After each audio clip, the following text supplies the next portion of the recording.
Welcome to the Great Detectives of Old Time Radio from Boise, Idaho. This is your host, Adam Graham. If you have a comment, email it to me, box13@greatdetectives.net. Follow us on Twitter at Radio Detectives and check us out on Instagram, instagram.com/greatdetectives.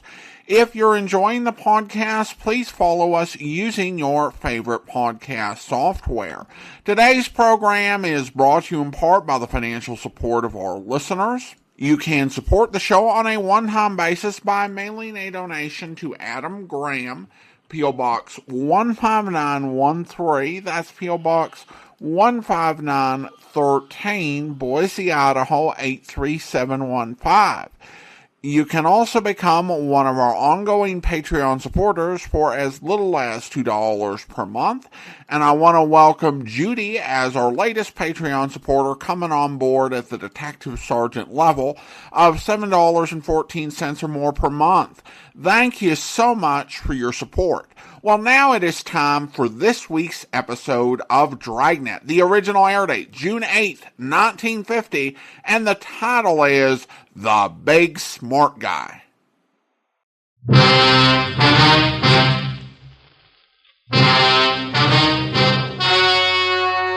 The story you are about to hear is true.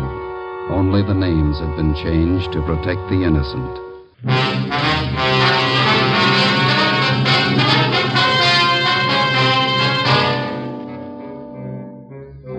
You're a detective sergeant. You're assigned to homicide detail. A woman has been shot to death. The apparent motive, robbery. The killer's still at large. Your job, find him.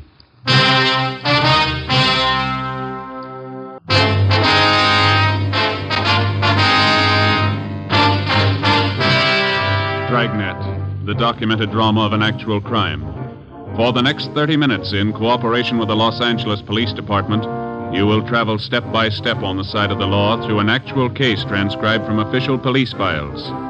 From beginning to end, from crime to punishment, Dragnet is the story of your police force in action. It was Friday, March 16th. It was damp in Los Angeles. We were working the night watch out of Homicide. My partner's Ben Romero. The boss is Thad Brown, chief of detectives. My name's Friday. It was 11:45 p.m. when we got to where we'd parked our car. 2nd and Main. Couple of drops on the windshield. Yeah, I hope it holds off. I was thinking of going out to see the Cubs and Pirates play an exhibition game tomorrow. Guess maybe now I won't. You might be lucky. What's the weatherman say? Get the radio on. Yeah. It's a slow night. Yeah. Might not be tomorrow night. What? March 17th, isn't it? Oh, yeah. 62A, call your station. All units in vicinity of 102 South Virgil, 211 and shooting, code 3. It's a hot one. All units in vicinity Out of first, 102 Grace. South Virgil, 211 and shooting, code 3. Unit 13, take the call. Happy St. Patrick's Day. 11:58 p.m. We arrived at 102 South Virgil, the Bartlett Hotel, a 4-story building. Sergeant Scheimer met us in the lobby and informed us that the shooting took place at 11:40 p.m. in room 432, occupied by Mr. and Mrs. Theodore V. Benham. Mrs. Benham was the victim. We went up to the 4th floor where Officer McCready was stationed outside the room. Any witnesses? Only Benham says it was a thief. Did you talk to any of the people on this floor? None of them saw anything. They're all in their rooms. Any other way out of here? That stairway in the rear leads to the roof. I took a look. Nothing up there. Where's Benham? Across the hall, lying down. Cox is with him. Okay, let's look at the body.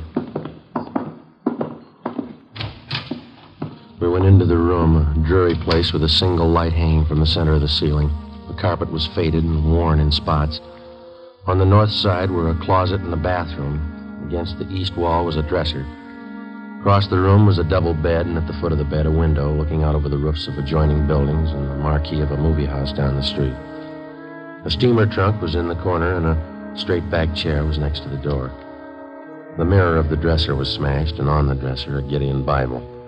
On the bed was the body of a woman sprawled face down. There were several splotches of blood on her coat. In the chair was a .32-20 revolver, which McCready said belonged to Benham, the husband of the murdered woman. We asked McCready to put in a call to the crime lab, and we went across the hall to question Benham. This is an awful shock. I'm not feeling well. I'm under doctor's care.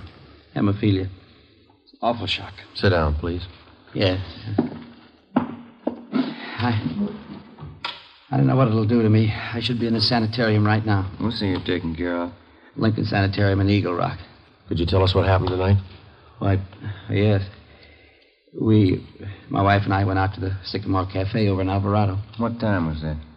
Oh, about 9:30. We had a couple of drinks and something to eat, listened to a piano player, then came home. I unlocked the door, and Elizabeth went in first, went over to the dresser. I just walked over to her when a man stepped out of the closet in back of us. He had a gun. Mm-hmm. Can you describe him? I don't know. Did you see his face? No. He had a blue bandana over his face, and he had a cap on, a blue and white check. Did you notice his clothes? No, I didn't. Anything else? He seemed very nervous, and he wasn't holding the gun still. My wife was opening her purse, and I said, well, I haven't got very much, but I'll give you what we have. Then he fired and hit Elizabeth. I pulled my gun from my overcoat and started shooting. Are you in the habit of carrying a gun? No. I'd noticed suspicious-looking men following me lately, so I bought one. Is this the gun here? Yes. Then what happened? Well, I fired all the bullets. I don't know how I missed. The room was small. He kept moving around all the time. Mm-hmm. But I guess I did miss. Then he ran out of the room. About how old would you say this man was? Oh, sir, I haven't the faintest idea. See you a minute, Sergeant? Sure. We'll be back, Mr. Benham. This has been an awful shock to me. Wonder how his wife felt. McCready told us that Sergeant Scheimer had found a woman in the Nevada Hotel next door who might know something. We went next door and questioned Mrs. Caroline Cromwell, a resident of the hotel. She occupied room 415 on the top floor. She told us that about 20 seconds after she heard the shots, she looked out the door of her room and saw a man come down the back stairs, which leads to the roof of the hotel, and enter room 402. She'd seen the man several times and was positive of her identification. Sergeant Scheimer said the man was registered as Jack Morrison. We went to room 402. Try it again. Who's that? Police officer. What do you want? I'd like to ask a couple of questions. I was going to bed. We'd like to talk to you. Won't take very long. All right. What do you want to know? How long you been in your room? About 10 minutes. What? Where were you? To the movie? Which one? Right down the street. Why are you asking me all these questions? You been drinking? Little. Not much. Mind if we look around a little? I was out all the time. I didn't know nothing about a shooting. And you won't mind if we look around. You won't find nothing here. These all the clothes you got? Yeah? This your coat?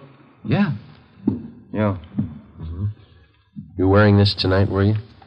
No. It's the only coat in the closet. What'd you do with the coat you were wearing? Guess I was wearing that one. Did you spill it? What? A bottle of whiskey? It broke. How? How do I know? Got a hole here in the sleeve. What'd you do with the broken bottle? Threw it away? Where? I don't know. On the street. Joe, I found something. It's a shirt.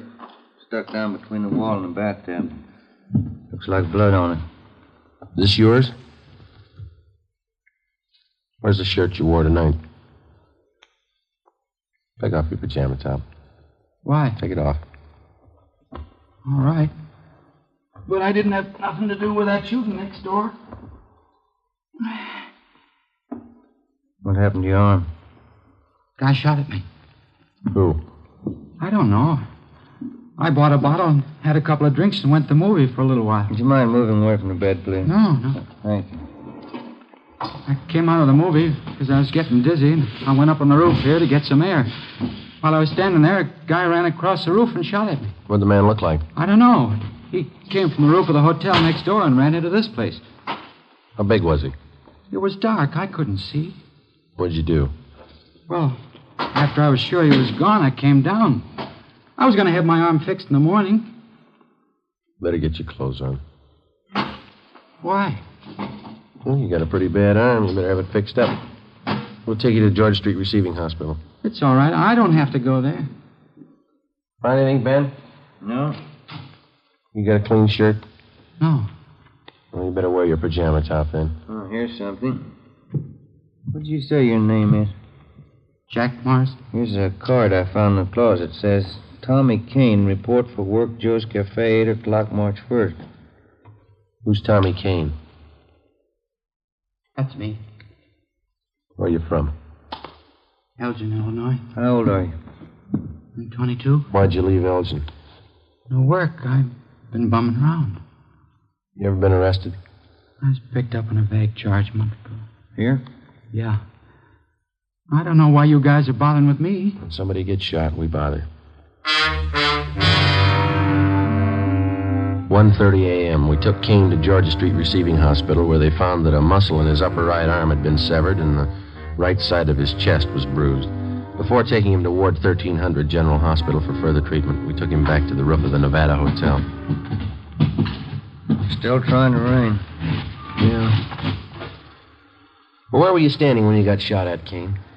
Right over there. I was leaning against the bricks. Where'd the man come from? Out of that door and the other roof? Roof of the Bartlett Hotel? Yeah. Was he running when he shot at you? Yeah, he was. Where'd he run?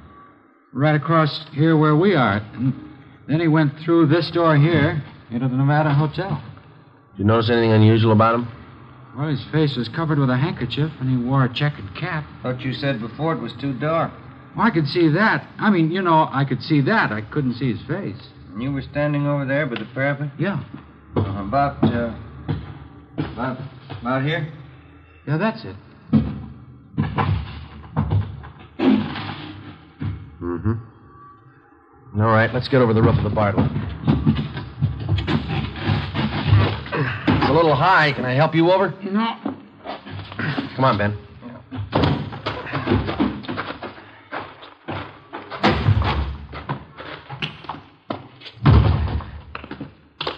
You ever been in this hotel before, Kane? No. Everything all right, McCready? Yeah. Crime lab's here. Checking the murder room. Benham awake? I think so.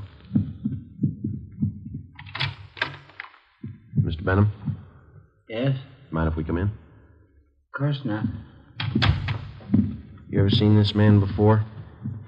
Let me see. Can you stand over there in the light?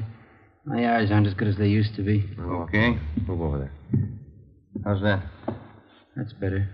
This the man who shot your wife? No, that's not the man. We left instructions for another car to take Theodore Benham to the Lincoln Sanitarium in Eagle Rock. We took Kane to Ward 1300 General Hospital. 2:42 a.m. We arrived back at the Bartlett Hotel, where police chemist Ray Pinker had finished his examination. 3 slugs, .38 caliber, and 5 slugs, .32-20, were found in the mattress and the walls, all on the same side of the room.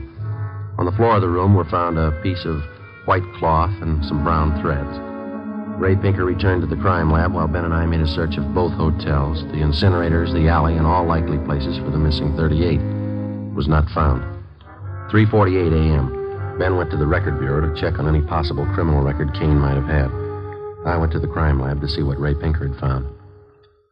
Nothing on this one. Must have been a clean miss. And nothing on these 4 32-20s. Mm-hmm. Where'd you find those? Dug the .38 out of the window frame. 32-20s are in the south and east walls. How about the others here? Well, on these 2 .38 slugs, I found minute portions of threads. They compare with the dress and coat worn with the deceased. Mm-hmm. Hi. Hey, Ben. I checked Kane's record. He told the truth. Nothing more than a vague charge, huh? No. How's this coming? There's threads on 2 of the .38 slugs. And on one of the 32-20s. Same kind of threads? Yeah, the same kind. 32-20. That's the gun Benham used. Yeah. Did you check the cloth yet? I will right now. Benham must have been shooting an awful while. Where'd you find that .32-20 slug, Ray?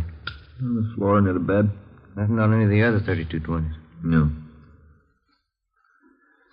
Yeah, this piece of cloth matches the shirt. How about the coat and those threads? Got only a couple of threads that might match. Let me have the coat. Here you are. We better have Benham take another look at Kane, huh? Yeah, I guess so. I could use a cup of coffee. How about you? As soon as we get finished. How about it, Ray? Gotta make it. Yeah, they match. Well, that's it, huh? Oh, one more thing. Yeah. Fresh stains on the carpet of that room. What kind? Whiskey? March 18th, we picked up Benham at Lincoln Sanitarium and drove him to the General Hospital. 3 times he asked us to stop someplace so he could have a drink. We told him he'd have to wait.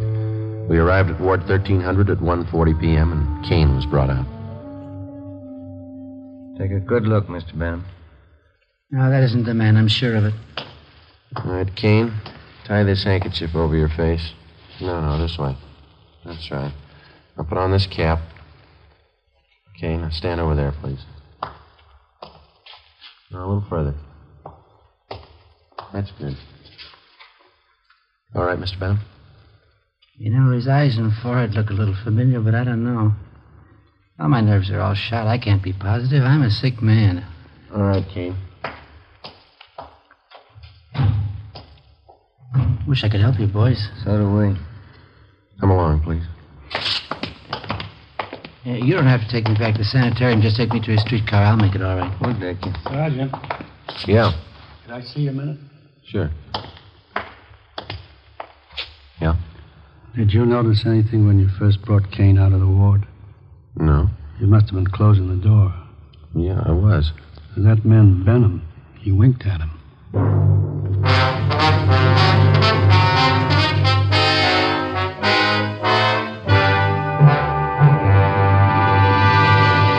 You are listening to Dragnet.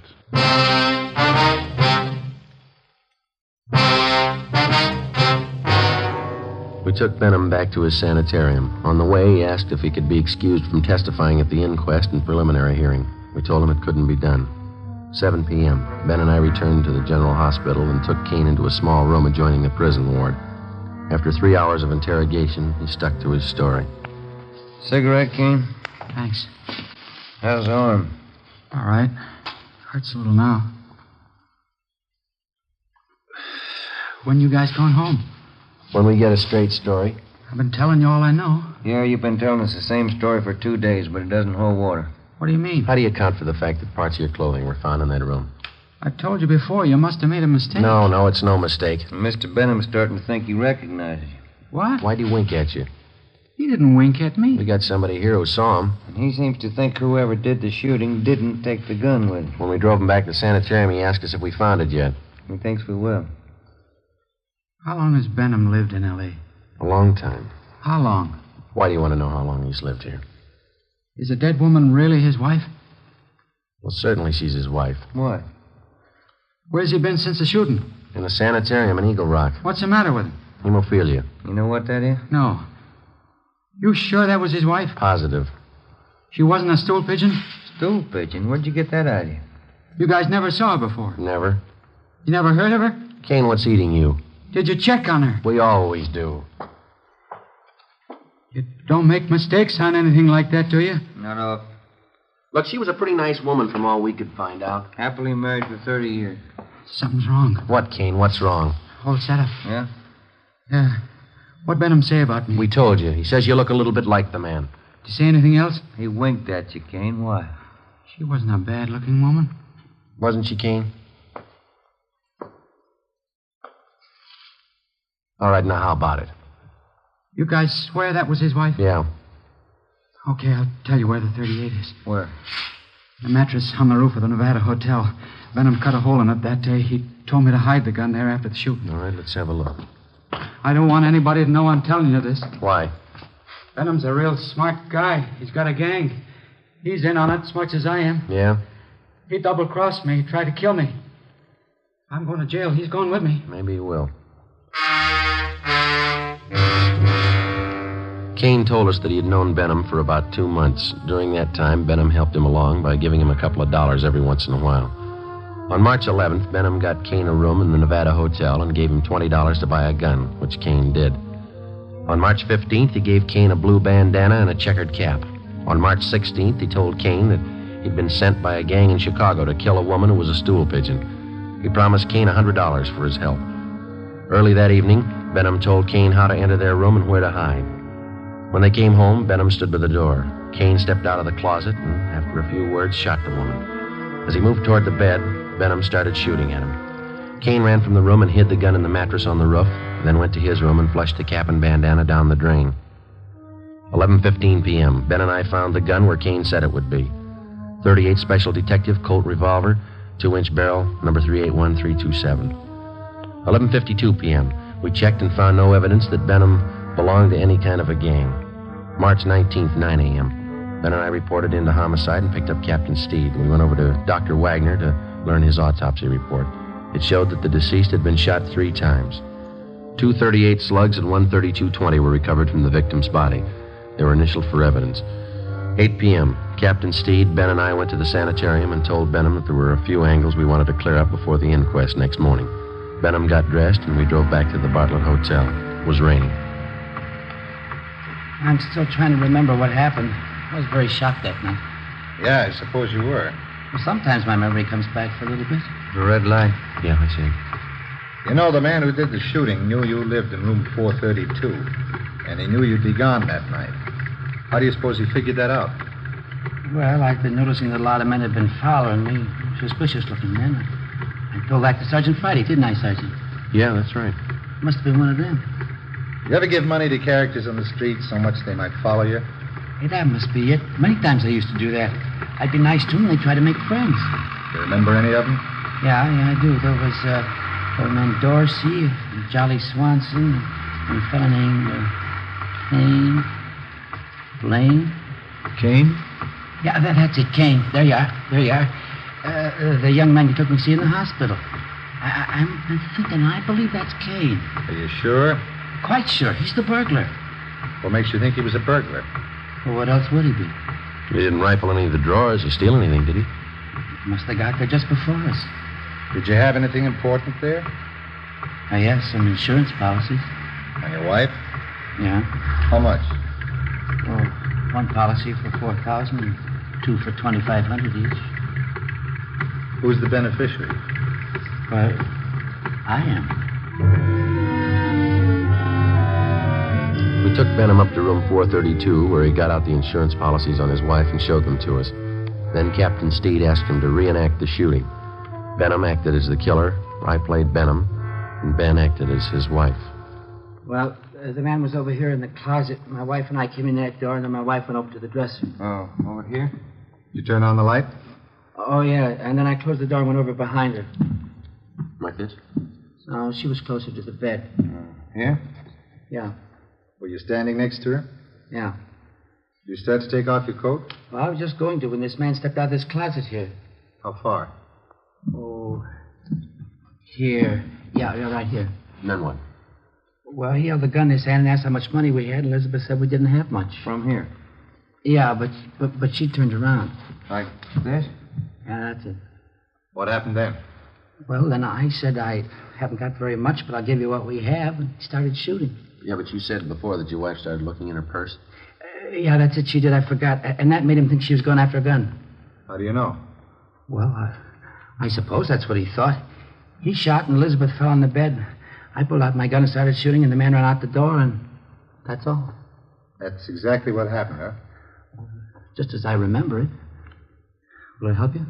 Not very much. What's the matter? Well, if you were standing where I am, there'd be bullet holes on that side of the room there, wouldn't you? They're all on this side. I see. I got it. Come with me. Where are you going? On the roof. What for? I want to show you something. It's raining. There are 2 umbrellas in the closet. I'll get them. Why do you want to go up there? I think I know where that gun might be hidden. I'll bet it's there. Here, you take this umbrella. Thanks. We'll take this one, Captain. Let's go.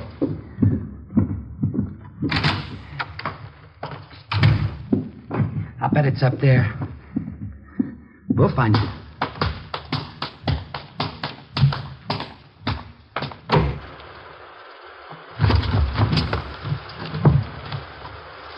You got your flashlight, Ben? Yeah.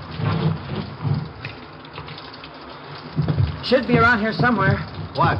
The mattress. My wife used to take sunbaths on it. Where would it be? Just about here. I don't see any. You sure it's up here? I bet it's on the next roof. Didn't you say Kane lived in that hotel? He probably moved it. Hey, flash your light over there behind that elevator shaft. There? Yeah, there. You see it? We have to climb over this parapet to get on the other roof. Watch it, Cap. It's pretty slippery. Okay. Yeah, it is slippery.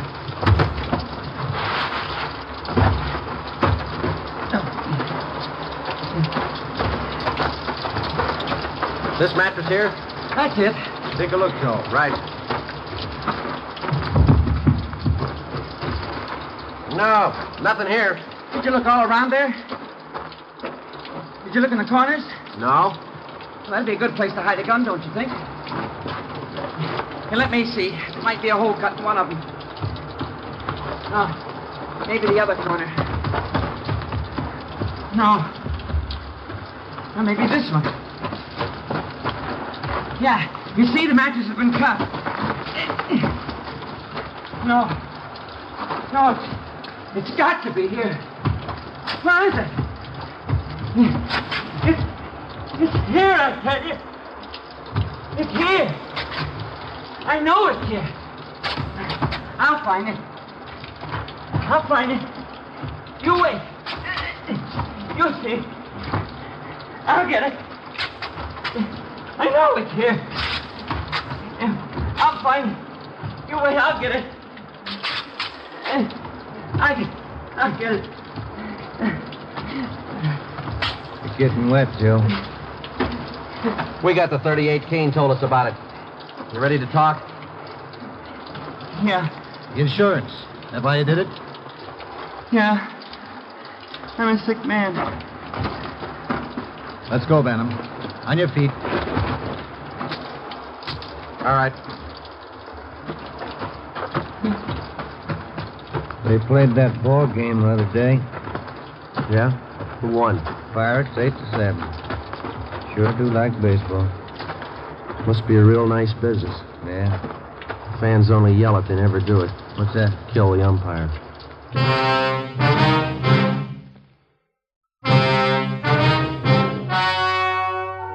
The story you have just heard was true.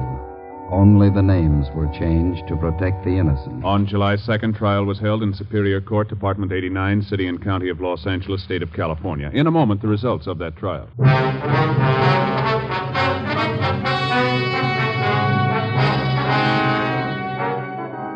Thomas Kane was convicted of second-degree murder and received a term as prescribed by law. Theodore V. Benham was convicted of first-degree murder and assault with a deadly weapon. He received a life sentence and died in prison 1 year later.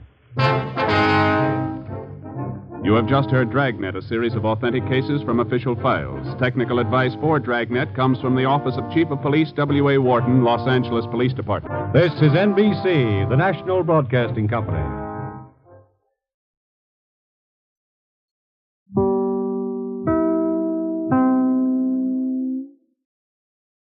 Welcome back. The husband's decision to wink at the suspect may be one of the stupider ways we've heard someone give themselves away on Dragnet, particularly once he'd shot at the guy he tricked into helping him kill his wife. Like everything's gonna be okay even after I tried to kill you, wink wink. But Dragnet is based on actual police files, which serves as a reminder that criminals really do some stupid things to give themselves away. The references to St. Patrick's Day in baseball were really built to set up Friday's closing line about killing the umpire, which, given how much they worked into the script, I don't really think it was worth it. Now, of course, being in 1950, this was before Major League Baseball was played west of St. Louis.